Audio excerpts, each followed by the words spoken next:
Hello, hello les amis, soyez les bienvenus pour notre leçon du vendredi, dernière leçon de la semaine, préparation pour le sabbat. J'espère que tu sois en train de préparer cette journée spéciale avec toi, ta famille et les amis peut-être.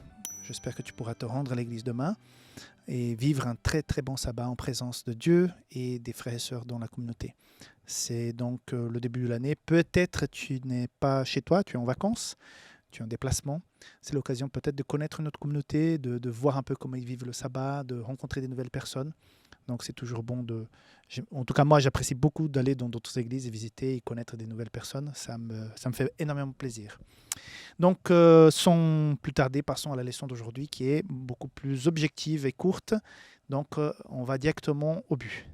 Dans la leçon d'aujourd'hui, il y a le verset de Psaume 147, 3. « Il guérit ceux qui ont le cœur brisé et ils pensent leurs blessures. » Pour clore la leçon, l'auteur nous propose une partie du meilleur chemin. Il nous invite à lire de la page 91, 91 jusqu'à 102. C'est un livre, mes amis, qui a une place particulière dans ma vie quand j'ai vécu ma conversion. Comme vous le savez, je n'étais pas né dans un foyer adventiste. Et plusieurs personnes et choses sont arrivées dans ma vie qui ont fait que je puisse aujourd'hui être adventiste, pasteur et tout ça. Et le livre qui m'a marqué le plus, c'était un petit meilleur chemin qu'on m'a offert. J'étudiais à l'école adventiste. Et c'était une obligation pour un cours de religion. Il fallait lire le livre et faire des résumés. Et c'était à l'époque pour moi, parfois certaines parties étaient un peu compliquées parce que je sortais de quelque chose de beaucoup plus cartésien et rentrer dans cette lecture qui nous amène à réfléchir, à regarder son intérieur et tout ça, c'était pour moi difficile. Mais j'ai lu tellement de belles choses que ce petit livre m'a marqué. J'ai le même livre jusqu'aujourd'hui. Je l'ai reçu, j'avais 14 ans, 14-15 ans. Je l'ai toujours le même livre à la maison tellement il m'a marqué. Parce qu'il y a des perles. Donc c'est un livre. J'ai été plusieurs fois dans la rue pour faire de l'évangélisation. Je peux vous dire qu'on a distribué plusieurs livres, mais celui qui avait le plus d'impact chez les gens qui revenaient après, parce qu'on passait 15 jours dans les rues à distribuer le même livre, à maintes reprises, plusieurs personnes qui ont eu le meilleur chemin sont revenues pour nous rencontrer, pour dire que le livre était merveilleux, que ça les a impactés. Donc c'est un livre vraiment béni. Alors par rapport au contenu qui nous est proposé aujourd'hui, c'est tout simplement reconfirmer, redire à chacun d'entre nous que notre Dieu est capable de tout pour nous aimer. Il est capable de pardonner tout. Il est capable de tourner la page de n'importe quelle histoire sombre que nous ayons dans notre vie. Il est capable de voir la personne en dehors de ce qu'elle a fait. Parfois, nous, les êtres humains, je me souviens une fois où je suis arrivé à une église et j'étais là et tout à coup, quelqu'un m'a dit « Ah, tu vois, c'est telle personne qui vient de parler. Ah, il a fait telle chose dans sa vie. » Et j'étais marqué cette fois-là parce que j'ai pas demandé, je connaissais à peine la personne qui était à ma gauche, et qu'elle attire mon attention pour me dire quelque chose de mal qu'avait fait cette personne, par le passé en plus, c'est pas quelque chose de récent. Ça m'a interloqué, j'ai dit « Mais pourquoi cette personne ?» À quelque part, elle a entaché l'image de cette personne vis-à-vis de moi, personne que je ne connaissais même pas encore. Mais le jour où je l'ai saluée, la première chose qui est venue à mon esprit, c'est ce qu'elle a fait par le passé, parce qu'on m'a dit. Donc, nous fonctionnons comme ça, les êtres humains. Donc, les personnes portent les fardeaux de leurs fautes. Et ça, c'est très, très dommage, parce que Dieu regarde de toute une autre manière.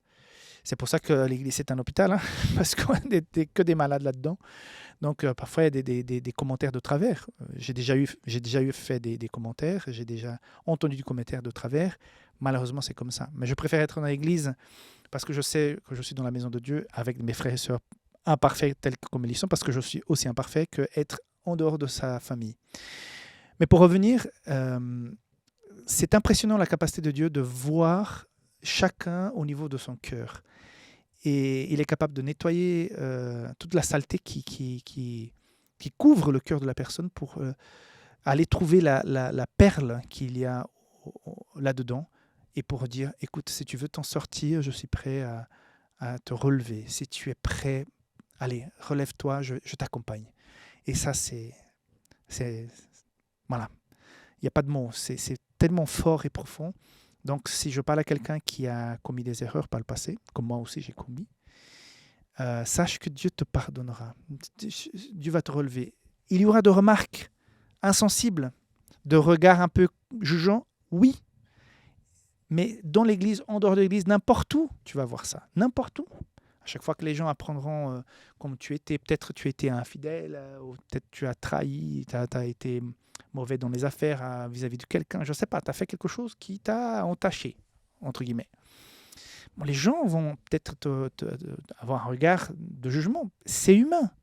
Faut pas, il n'y a pas une église de saints où il y a jamais un regard ou un endroit où on va t'accueillir comme des héros, des gens super parce que voilà, ils sont tous aimants et gentils. Nous vivons encore sous terre et même dans l'église, même dans des endroits où on devrait recevoir que de l'amour, il y a le péché dedans aussi parce que nous sommes tous contaminés. Par contre, l'église, en tout cas moi, c'était l'endroit où j'ai été accueilli le mieux, où j'étais vraiment reçu, où les gens m'ont accepté tel comme j'étais. J'avais pas beaucoup de... Je me souviens, je sortais de l'adolescence quand je rejoins l'église. On m'a traité avec beaucoup d'intérêt et de respect et ça m'a énormément touché. J'étais un jeune, je n'avais aucune importance. J'étais vraiment pratiquement sortant de l'adolescence et on m'a pris au sérieux, on m'a respecté, on m'a aimé. Et ça a fait toute la différence. Donc, le plus important, c'est de sentir l'amour de Dieu. Et après, Dieu mettra les gens autour de toi qui vont te soutenir, qui vont t'accompagner. D'autres moins, d'autres plus.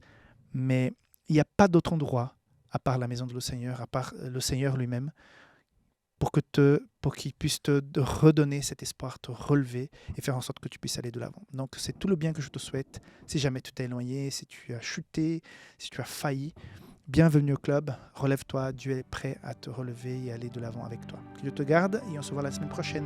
Bye bye.